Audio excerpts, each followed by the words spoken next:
Hi കൂട്ടുകാരെ, എല്ലാ കൂട്ടുകാർക്കും നമ്മുടെ ഇന്നത്തെ പുതിയ വീഡിയോയിലേക്ക് സ്വാഗതം. എല്ലാവരും സുഖമായിട്ടിരിക്കുകയാണെന്ന് വിശ്വസിക്കുകയാണ്. അപ്പോൾ ഇന്നത്തെ വിശേഷങ്ങൾ അറിയാൻ വേണ്ടിയിട്ട് നമുക്ക് പെട്ടെന്ന് വീഡിയോയിലേക്ക് പോവാം.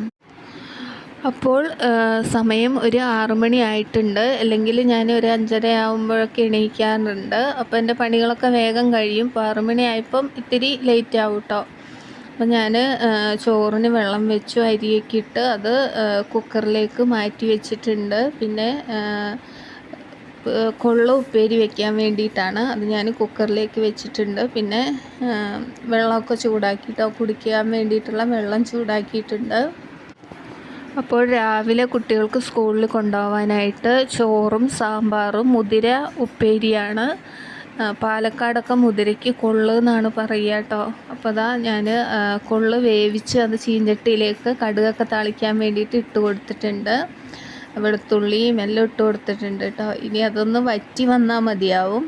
ഇനി നമുക്ക് സാമ്പാർ വെക്കണം. പിന്നെ രാവിലെ ബ്രേക്ക്ഫാസ്റ്റ് ദോശയാണ്. ദോശയ്ക്ക് കടലക്കറിയുണ്ട്, സാമ്പാർ വേണമെങ്കിൽ അതും കൂട്ടി കഴിക്കാം. അതൊക്കെയാണ് രാവിലത്തെ പരിപാടികൾ. അപ്പോൾ ഇതാ ഞാൻ സാമ്പാർ വെച്ചിട്ടുണ്ട്. എൻ്റെ അടുത്ത് അധികം പച്ചക്കറിയൊന്നും ഇല്ലായിരുന്നു. ഉള്ള പച്ചക്കറിയും പരിപ്പൊക്കെ ഇട്ടിട്ടൊരു തട്ടിക്കൂട്ട് സാമ്പാറാണ്, അതും കൂടി വെച്ചിട്ടുണ്ട്. പിന്നെ ഇതാ ദോശ ചുടുകയാണ് കേട്ടോ. അപ്പോൾ രാവിലത്തെ ഫുഡിൻ്റെ പരിപാടിയൊക്കെ കഴിഞ്ഞു, ദോശ ചുടുകയാണ്. അപ്പോൾ ദോശ ചുട്ടുകൊണ്ടിരിക്കുമ്പോൾ റീക്ക് ഉച്ചയ്ക്ക് സ്കൂളിൽ കൊണ്ടുപോകാൻ വേണ്ടിയിട്ട് ദോശ മതി എന്ന് പറഞ്ഞു. അപ്പോൾ ഇത്തിരി കൂടുതൽ ഉണ്ടാക്കുക കേട്ടോ. അപ്പോൾ 2-3 ദിവസമായി അരച്ച് വെച്ച മാവാണ്, ഇന്നത്തോടെ കഴിയും. അപ്പം ഇതാ കടലക്കറി ഉണ്ട്. കടലക്കറി 2 ദിവസമായതാണ്, ഫ്രിഡ്ജിൽ വെച്ചതാണ് കേട്ടോ. അപ്പം കടലക്കറിയും ദോശയും കൂട്ടിയിട്ട് കഴിക്കാൻ വേണ്ടിയിട്ടാണ്. അപ്പോൾ ഇത്തിരി ദോശമാവ് കൂടുതലുണ്ടായിരുന്നു. ഞാൻ കുട്ടികൾ വൈകുന്നേരം വന്നാലും കഴിക്കാമല്ലോ വിചാരിച്ചിട്ട് അതൊക്കെ ചുട്ടെടുത്തു. ഇനിയും വെക്കണ്ട വിചാരിച്ചിട്ട് 2-3 ദിവസമായിട്ട് അരച്ചിട്ട്. അപ്പോൾ ഇത്തിരി കൂടുതൽ മാവുണ്ടായിരുന്നു, അതൊക്കെ ചുട്ടെടുത്തു, അത് റെഡിയാക്കി വെച്ചിട്ടുണ്ട്. അപ്പോൾ കുട്ടികളൊക്കെ റെഡിയാവാൻ വേണ്ടിയിട്ട് പോയിട്ടുണ്ട്. പിന്നെ കുറച്ച് പാത്രങ്ങളുണ്ടായിരുന്നു, അതൊക്കെ ഞാൻ കഴുകുക കേട്ടോ. അപ്പോൾ 6 മണിക്ക് എണീറ്റപ്പം എൻ്റെ പണിയൊക്കെ 8 മണി ആയപ്പോഴത്തേനും കഴിഞ്ഞിട്ടുണ്ട്. ഇതാ ചോറ് വാർത്തു, ചോറൊക്കെ വെന്ത് വാർത്ത് വെച്ചിട്ടുണ്ട്. പിന്നെ കുടിക്കാനുള്ള വെള്ളം, ഇതാ സാമ്പാർ വെച്ചിട്ടുണ്ട്, കൊള്ളുപ്പേരി വെച്ചിട്ടുണ്ട്. പിന്നെ ഞാൻ ഇന്നലെ കുറച്ച് ബീഫിൻ്റെ എല്ല് വാങ്ങിയിട്ടുണ്ടായിരുന്നു കറി വയ്ക്കാൻ വേണ്ടിയിട്ട്. അപ്പം പണിയൊക്കെ കഴിഞ്ഞിട്ട് അത് കുറച്ച് 10 മണിയായിട്ട് അതൊന്ന് കറി വെക്കണം, അതും കൂടിയുള്ളൂ പണി. അപ്പോൾ അടുക്കളയൊക്കെ ക്ലീൻ ചെയ്ത് പാത്രമെല്ലാം കഴുകി എല്ലാം ഒതുക്കി പെറുക്കി വെച്ചിട്ടുണ്ട്. അപ്പോൾ 2-3 ദിവസമായിട്ടൊക്കെ രാവിലെയൊക്കെ നല്ല മഴയായിരുന്നു. അപ്പം മുറ്റമൊന്നും അടിച്ചു വാരാനേ പറ്റിയിട്ടുണ്ടായിരുന്നില്ല. അപ്പോൾ ഇന്ന് ഇത്തിരി മഴയ്ക്ക് ഇത്തിരി ശമനമുണ്ട്. അപ്പോൾ ഞാൻ ബാക്ക് വശമൊക്കെ നിറയെ ചപ്പ് നിറഞ്ഞിട്ടുണ്ടായിരുന്നു, അതൊക്കെ ഒന്ന് വൃത്തിയാക്കി അടിച്ചു വാരിട്ടോ. അടിച്ച് വാരി അവിടേക്ക് ഒന്ന് ഒതുക്കി പെറുക്കി വെച്ചു. അപ്പം മഴയാണെങ്കിൽ എല്ലാം ആകെ വൃത്തികേടാവുമല്ലോ. അപ്പോൾ അതൊക്കെ ഒന്ന് അടിച്ച് വാരി കേട്ടോ. അധികം സ്ഥലമൊന്നുമില്ല, ബാക്കിൽ കുറച്ച് ഭാഗമേ ഉള്ളൂ. അപ്പോൾ അവിടെയൊക്കെ ഞാൻ വൃത്തിയാക്കി. ഇതാ ഫ്രണ്ടും കൂടി ഞാൻ അടിച്ചിട്ടുണ്ട്. അപ്പോൾ നമ്മുടെ ഫ്രണ്ട് ഭാഗമാണിത്. അപ്പോൾ അവിടെയും ചപ്പുണ്ടായിരുന്നു. കുറേ ദിവസമായി അടിച്ച് വാരിയിട്ട്. രാവിലെ എപ്പോഴും മഴയായിരിക്കും, വൈകുന്നേരം മഴയായിരിക്കും. അത്ര നല്ല മഴയില്ല എങ്കിലും മഴയായിരിക്കും. അപ്പോൾ അതൊക്കെ വൃത്തിയാക്കി. പിന്നെ ഞാൻ അടുക്കള റൂമൊക്കെ അടിച്ച് വാരി തുടച്ചു. ഉള്ളൊക്കെ തുടച്ചിട്ട് 2-3 ദിവസമായിട്ടുണ്ടായിരുന്നു. ഇന്നലെയൊന്നും മലമ്പുഴ ഭാഗത്തൊന്നും വെള്ളമേ ഉണ്ടായിരുന്നില്ല. ഇന്ന് വെള്ളമൊക്കെ ഉണ്ടായിരുന്നു. അപ്പം ഞാൻ മൊത്തത്തിൽ തുടച്ച് അതൊക്കെ ക്ലീനാക്കി. പിന്നെ ഗ്യാസ് അടുപ്പ് തുടച്ചിട്ട് കുറേ നാളായി. അപ്പോൾ അതിൻ്റെ എല്ലാ ഭാഗങ്ങളും എടുത്ത് അതെല്ലാം വൃത്തിയാക്കി അതൊക്കെ തുടച്ച് അതും റെഡിയാക്കി വെച്ചിട്ടുണ്ട്. അപ്പോൾ ഇതാ 10 മണി ആയിട്ടുണ്ട്, കഴിക്കലൊക്കെ കഴിഞ്ഞു. ഞാനും എല്ല് കറി വയ്ക്കാൻ വേണ്ടിയിട്ടാണ്. അപ്പം മഞ്ഞൾപ്പൊടി ഉപ്പും ഇട്ടിട്ട് അതൊന്ന് വേവിക്കാൻ വേണ്ടിയിട്ട് വെച്ചിട്ടുണ്ട്. അപ്പോൾ എല്ലിന് ഇത്തിരി വേവ് കൂടുതലാണ്. ഒരു വിസിലടിച്ചിട്ട് ഒരു 20 മിനിറ്റ് വരെ അത് വേവിക്കണം, നല്ല വേവുണ്ടാവും. അപ്പോൾ അതൊന്ന് വേവിക്കുക കേട്ടോ. അപ്പോൾ നമ്മുടെ എല്ല് വേവുമ്പോഴത്തേനും നമ്മൾ ഉള്ളിയെല്ലാം അരിഞ്ഞു, ഉള്ളി, ഇഞ്ചി, വെളുത്തുള്ളി എല്ലാം അരിഞ്ഞ് റെഡിയാക്കി വെച്ചിട്ടുണ്ട്. അപ്പോൾ ഇങ്ങനെ ഒരു ഇടിമുട്ടി വെച്ചിട്ട് ചതച്ചിട്ടാണ് ഞാൻ വെക്കുന്നത്. ഇഞ്ചിയും വെളുത്തുള്ളിയും ഇത്തിരി കൂടുതൽ എടുത്തു കേട്ടോ. അത് നന്നായിട്ട് ചതച്ചെടുത്തിട്ടുണ്ട്. പിന്നെ വലിയുള്ളി എടുത്തിട്ടുണ്ട്. അപ്പോൾ നമ്മുടെ എല്ലൊക്കെ ഇവിടെ റെഡി ആയിട്ടുണ്ട്, പാകത്തിന് വെന്ത് വന്നിട്ടുണ്ട് കേട്ടോ. അപ്പോൾ അത് നമുക്ക് കറി വെക്കണം.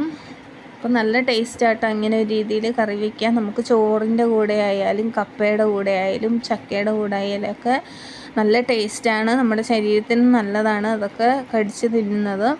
അപ്പോൾ അതാ ഞാൻ ചട്ടിയിലാണ് വെക്കുന്നത്. ചട്ടിയിൽ എണ്ണ ഒഴിച്ച് കൊടുത്തിട്ടുണ്ട്. പിന്നെ അതിലേക്ക് കടുക് ഇട്ട് കൊടുത്തിട്ടുണ്ട്. അപ്പം ചട്ടി നന്നായി ചൂടായതിന് ശേഷമാണ് ഞാൻ എണ്ണ ഒഴിച്ച് കൊടുത്തിട്ടുള്ളത്. അപ്പോൾ ചട്ടി നന്നായി ചൂടായാൽ മാത്രമേ അത് നന്നായിട്ട് കടുകൊക്കെ പൊട്ടുള്ളൂ കേട്ടോ. അപ്പോൾ കടുകൊക്കെ പൊട്ടി പിന്നെ ഞാൻ അതിൽ വലിയുള്ളി ഇട്ട് കൊടുത്തിട്ടുണ്ട്. അത് നല്ല രീതിയിൽ തന്നെ നമുക്ക് വഴറ്റിയെടുക്കാം. അപ്പോൾ നമ്മുടെ വലിയുള്ളി അധികം വേണ്ട കേട്ടോ, ഒരു വലിയുള്ളി മാത്രം എടുത്താൽ മതിയാവും. 1 കിലോ എല്ലുണ്ട് കേട്ടോ, അപ്പോൾ ഒരു വലിയുള്ളി മതി. ഒരുപാട് ഉള്ളിയാവുമ്പോൾ അത് ഭയങ്കര ഗ്രേവി പോലെയാവും. അപ്പോൾ ഉള്ളിയൊക്കെ നന്നായി വഴറ്റിയെടുത്തതിന് ശേഷം ഒരുവിധം നന്നായി ആയി വന്നപ്പോൾ ഞാനതിലേക്ക് വെളുത്തുള്ളി ചതച്ചതും ഇഞ്ചി ചതച്ചതും കൂടി ഇട്ട് കൊടുത്തു. അതൊന്നായി വന്നപ്പം ഞാനതിലേക്ക് നല്ല പച്ച കാന്താരി ഇട്ട് കൊടുത്തിട്ടുണ്ട്. നല്ല ടേസ്റ്റാട്ടോ. ഈ കാന്താരീൻ്റെ എരിവും ആ എല്ലിൽ പിടിക്കുമ്പോൾ അടിപൊളി ടേസ്റ്റാണ്. അപ്പോൾ നിങ്ങളുടെ അടുത്ത് ഉണ്ടെങ്കിൽ അത് ചേർത്ത് കൊടുക്കുക. കാന്താരി നന്നായിട്ട് ചതച്ചിട്ടാണ് ഇതിൽ ഇട്ട് കൊടുത്തിട്ടുള്ളത്. പിന്നെ മല്ലിയില ഇട്ട് കൊടുത്തിട്ട്, മല്ലിയിലയല്ല കറിവേപ്പിലയും പിന്നെ വേറൊരു തരം ഇലയുണ്ട് നല്ല മണമുള്ള, ആ ഇലയും കൂടി ഇട്ട് കൊടുത്തിട്ടുണ്ട് കേട്ടോ.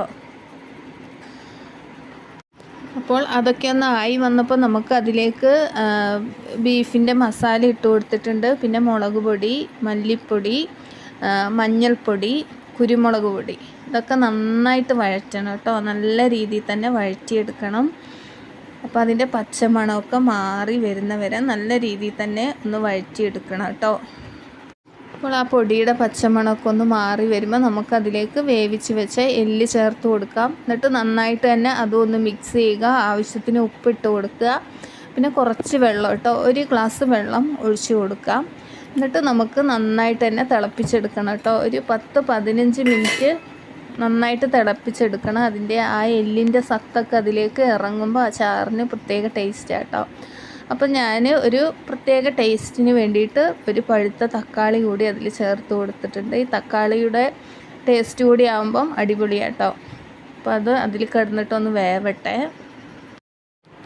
അപ്പോൾ ഇത് എണ്ണയല്ല, ഇതിലുള്ള നെയ്യാണ്. നമ്മുടെ ശരീരത്തിന് നല്ലതാട്ടോ ഇടയ്ക്കൊക്കെ ഇങ്ങനെ കഴിക്കുന്നത്. അപ്പോൾ കുട്ടികൾക്കൊക്കെ ഒരുപാട് ഇഷ്ടപ്പെടും, കുട്ടികൾക്കൊക്കെ നല്ലതാണ്. അപ്പോൾ എല്ലാവരും ഇതൊന്ന് ഉണ്ടാക്കി നോക്കണേ. അപ്പോൾ ഞാൻ ഇടയ്ക്കിടയ്ക്കൊന്ന് ഇളക്കി കൊടുക്കുന്നുണ്ട്. അപ്പോൾ ചട്ടി ആയതുകൊണ്ട് ചെറുതായിട്ട് അടി പിടിക്കുന്ന പോലെ എനിക്ക് തോന്നി. അപ്പോൾ ഞാൻ ഇടയ്ക്കിടയ്ക്ക് ഇളക്കി കൊടുക്കുന്നുണ്ട്.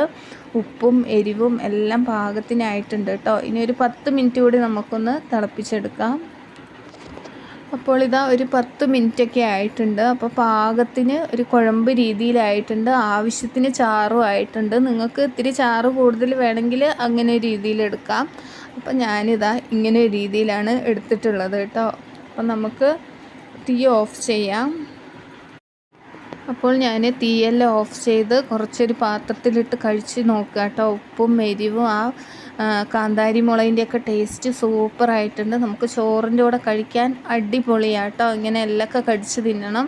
എൻ്റെ പല്ലിൽ കമ്പി ഇട്ടുകൊണ്ട് എനിക്ക് അങ്ങനെ കടിച്ച് തിന്നാൻ വേണ്ടിയിട്ട് പറ്റില്ല. കുട്ടികൾക്ക് ഇത് ഇഷ്ടമാട്ടോ. എൻ്റെ വീട്ടിൽ ഇടയ്ക്കിടയ്ക്ക് ഉണ്ടാക്കാറുണ്ട്. അപ്പോൾ അടിപൊളിയാട്ടോ. എല്ലാവരും ഇതൊന്ന് ഉണ്ടാക്കി നോക്കണേ. അപ്പോൾ ഇന്നത്തെ എൻ്റെ വീഡിയോ ഇഷ്ടമായാൽ ലൈക്ക് ചെയ്യുക, ഷെയർ ചെയ്യുക, സബ്സ്ക്രൈബ് ചെയ്യുക.